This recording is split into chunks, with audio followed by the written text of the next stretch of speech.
আমাদেরকে একলা ফেলে যখন রুহু চলে যায়, দেখে কোনো নাড়াচাড়া নাই। ইহুদিরা বলল, প্রথম প্রশ্ন রুহু কারে বলে বলো। 2 নাম্বার প্রশ্ন, মানহুম আসহাবুল কাহাফ, আসহাবে কাহাফ সম্পর্কে কি জানো? কি জানো বলো। গুহাবাসী, গুহাবাসীদের সম্পর্কে কি জানো? অনেক আগে তারা এসেছিল পৃথিবীতে। 3 নাম্বার প্রশ্ন, মান হুয়া যুলকারনাইন, যুলকারনাইন সম্পর্কে কি জানো বলো। প্রশ্ন কয়টা? প্রথম প্রশ্ন কি সম্পর্কে? রূহ। দ্বিতীয় প্রশ্ন আসহাবে কাহাফ। তৃতীয় প্রশ্ন যুলকারনাইন। আল্লাহ রাসূল সাল্লাল্লাহু আলাইহি ওয়াসাল্লাম বললেন, গাদান উজিবুকুম। তাফসীর ইবনে কাসিরে এসেছে, তিনি উত্তর দিলেন, গাদান উজিবুকুম, আই উইল আনসার টুমরো। আগামীকাল উত্তর দিব। কারণ জানেন না তো কি করে বলবেন, আর না জানলে উনি বানায় কিছু বলেন?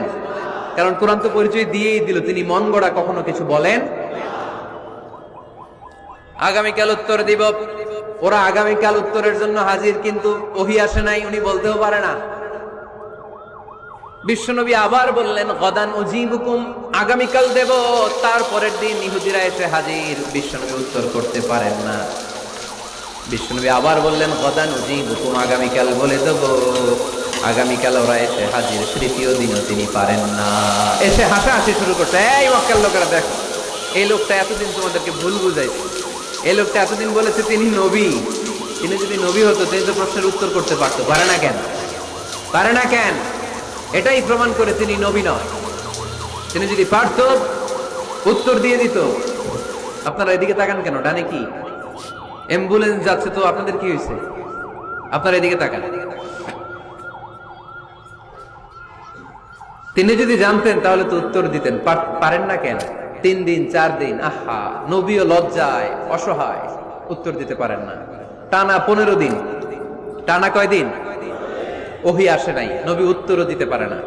আল্লাহ রাসূল সাল্লাল্লাহু আলাইহি ওয়াসাল্লামের জন্য এত বিব্রতকর পরিস্থিতি আর কখনো ছিল না। তিনি বারবার বলতেছেন কালকে বলবো, কিন্তু উত্তর আসে না। এর কারণ নবী ইনশাআল্লাহ বলে নাই। কি বলে নাই? নবীর মাধ্যমে, আমার পেয়ারা নবীর মাধ্যমে আমাদেরকে শিখানোর জন্য আল্লাহ 15 দিন ওহী নাজিল বন্ধ করলেন। চিল্লায় বলেন, কয়দিন? এরপর আল্লাহ কোরআনের আয়াত নাজিল করলেন, ওয়ালা তাকুলান্না লিশাইইন ইন্নী ফাইলুন যালিকা গাদা ইল্লা আইয়াশা আল্লাহ। নবী গো, ভবিষ্যতের কোন কাজের ব্যাপারে যদি কাউকে ওয়াদা দেন, ওয়াদা দেওয়ার আগে অবশ্যই ইনশাআল্লাহ বলে দিয়ে। নবীর মাধ্যমে আমরা শিখে গেলাম না?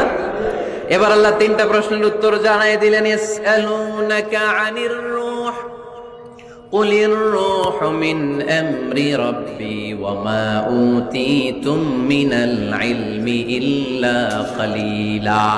দ্বিতীয় উত্তর জানাই দিলেন, আম হাসিবতা আন্না আসহাবাল কাহফি ওয়ার রাকিব কানু মিন আয়াতিনা আজাবা। 3 নাম্বার প্রশ্নের উত্তর আল্লাহ সূরা কাহফে জানিয়ে দিলেন, ইয়াসআলুনাকা আন যিল কারনাইন কুল সাআতলু আলাইকুম মিনহু যিকরা। আল্লাহু আকবার। এবার নবী দাঁড়িয়ে গেলেন, বললেন, কার কার উত্তর লাগবে আসো। রূহু হলো আল্লাহর আদেশ, আল্লাহর আদেশে ঢুকে আর আল্লাহর আদেশে বের হয়। আসহাবে কাফের 7 জন ছেলে ছিল, গুহার মধ্যে আল্লাহর ভয়ে ঢুকেছে। 309 বছর পরে আল্লাহ তাদেরকে আবার ঘুম থেকে জাগিয়েছে। যুলকারনাইন এমন একজন বাদশা, গোটা বিশ্বকে শাসন করেছে, তার শাসন ক্ষমতার কোনো কমতি ছিল না। সুবহানাল্লাহ, সুবহানাল্লাহ। তাহলে আমার নবী মন গড়া কথা বলে, তাই না? মন গড়া বলে? He was guided by wahy, he was guided by revelation. উনার কাছে ওহী না আসলে, ওহী না নামলে তিনি কখনো কোনো কথা বলে। তাহলে আমার নবীর 4 নাম্বার পরিচয়, তিনি মন গড়া বলে না, জেনে শুনে ওহী প্রাপ্ত হয়ে বলে। সুবহানাল্লাহ পড়েন। এরপর কোরআন আমাদেরকে জানালো নবীর 5 নাম্বার পরিচয়, আমার নবী হচ্ছেন দিলদরিয়া, রহমতের নবী, দয়ার নবী, মায়ার নবী, ভালোবাসার নবী। আমার নবীর ভালোবাসার কমতি নাই। তিনি হলেন রাহমাতাল লিল আলামিন। তিনি কি? প্রথমে তিনি ছিলেন রাসূলুল্লাহ, তারপর তিনি শেষ নবী, তারপর তিনি মানুষ ছিলেন, তারপর তিনি আন্দাজে মন গড়া কিছু বলেন না।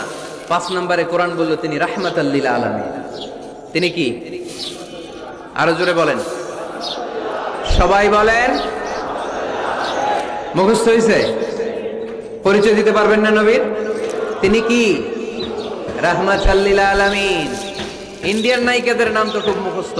ক্যাটরিনা কাইফ, কি কঠিন নাম, আমার দাঁত ভেঙে যায়, পোলাপান কয়ে ফেলায়, ছোট্ট বাচ্চা। ক্যাটরিনা কাইফ, সালমান খান, আমির খান, অমিতাভ বচ্চন, কি কঠিন নাম, এগুলো মুখস্থ। রাহমাতাল লিল আলামিন বেরোয় না মুখ দিয়া। আওয়াজ করে বলেন রাহমাতাল লিল আলামিন।